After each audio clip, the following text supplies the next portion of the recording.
Singapura akan mula melaksanakan hukuman rotan terhadap pesalah penipuan bermula esok susulan penguatkuasaan atau undang-undang jenayah kurungan pindaan pelbagai 2025 yang diluluskan pada November lepas. Di bawah undang-undang baru itu, individu yang bertindak sebagai keldai akaun penipuan boleh dikenakan sehingga 12 sebatan.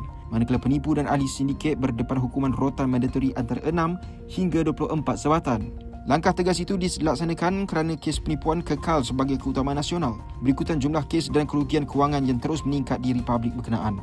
Punca kebanyakan penyakit adalah pengaliran darah yang tidak lancar, seperti sakit kepala, sakit badan, lesu, penat, tangan dan kaki rasa kebas, sesak nafas dan banyak lagi. Kalau kita biarkan, dia boleh menyebabkan penyakit-penyakit darah tinggi, kencing manis, serangan jantung dan banyak lagi. Tasli Danton melancarkan pengaliran darah. Ia dihasilkan dengan cara moden dan berkualiti. Tasli, teman kesihatan anda.